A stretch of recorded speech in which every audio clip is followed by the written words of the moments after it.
All right, let's talk about something called becoming dangerously smart.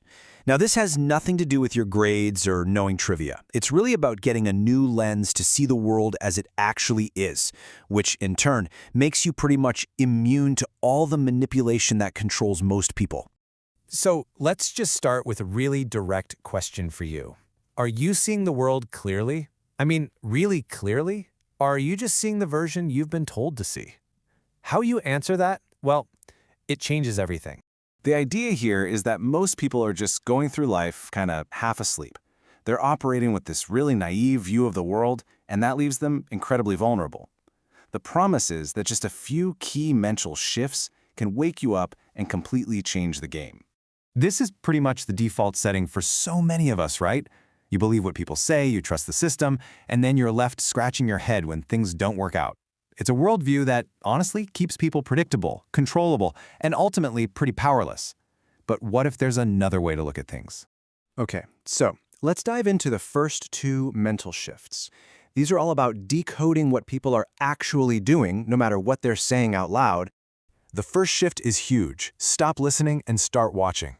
Think of it this way. Words are cheap. They're a performance people put on to manage how you see them. But actions are expensive. They reveal the truth, the real patterns, the real priorities. So when what someone says and what someone does don't line up, you believe the actions, always. And hey, this is not some new idea. Machiavelli was pointing this out 500 years ago. People want to believe the words, and that's exactly what manipulators bank on. That desire to trust is what makes people so easy to fool. This first shift is your shield against that. Now this one can be tough to swallow. The second shift is realizing that every single human action is driven by a what's in it for me calculation. And look, this isn't about people being evil, it's about being wired for survival. And survival always means putting your own needs first. See, self-interest isn't always about cash or power. Sometimes it's about getting a good reputation, or feeling good about yourself, or avoiding that nagging feeling of guilt. Even things that look completely selfless usually serve the self in some way. And once you figure out someone's self-interest, you can predict their actions with scary accuracy.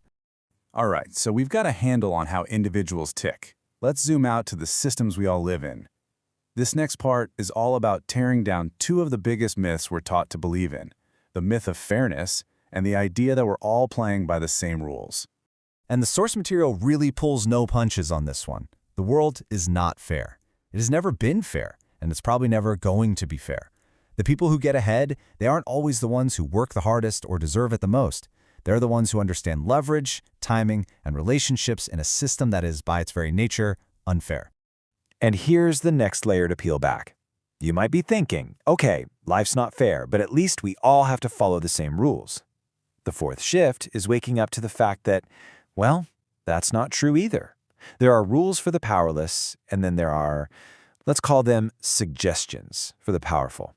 I mean, look at this. It's basically two different rule books for two different games being played on the same field.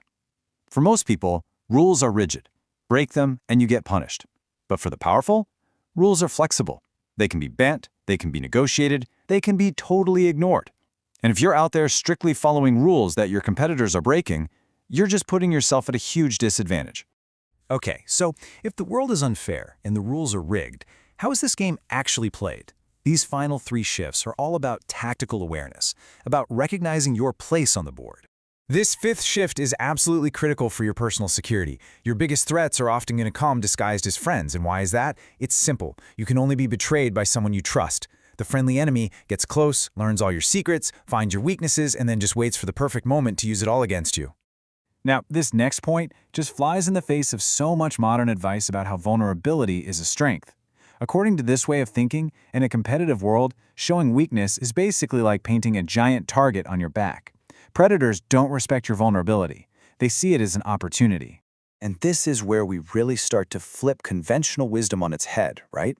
Sharing your deepest fears, your failures, your money problems, all that does is hand other people ammunition. It shows them exactly where to hit you to get an advantage. Strength, or at least the appearance of strength, is what commands respect and keeps attackers away.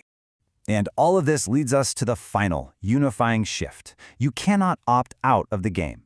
Refusing to be strategic doesn't take you off the board. It just turns you into a pawn in someone else's strategy. Other people are playing this game. And if you're not neutral. You're losing. So really, it all boils down to a choice, doesn't it? Are you going to be a passive piece on the board, just hoping for the best while other people move you around? Or are you going to be an active player, thinking 3 moves ahead, creating your own opportunities, and actually playing to win? Now, adopting these shifts gives you this incredibly powerful new sense of clarity. But, and there's always a but, this awakening comes with a cost.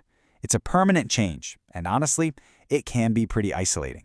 Because once your eyes are open to this stuff, you start to realize that most people's aren't. They want to stay in the comfortable dream. And when you try to explain what you're seeing, they might just call you cynical or negative. Seeing the world clearly can sometimes feel like you're speaking a language that no one else understands. So these 7 shifts, from knowing that words are just a performance to realizing you are always in a game, they're permanent.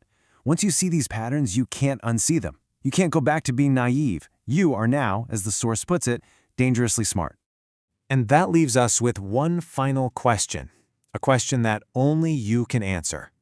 Now that you have this new clarity on how the world really works, what are you going to choose to be, a piece or a player?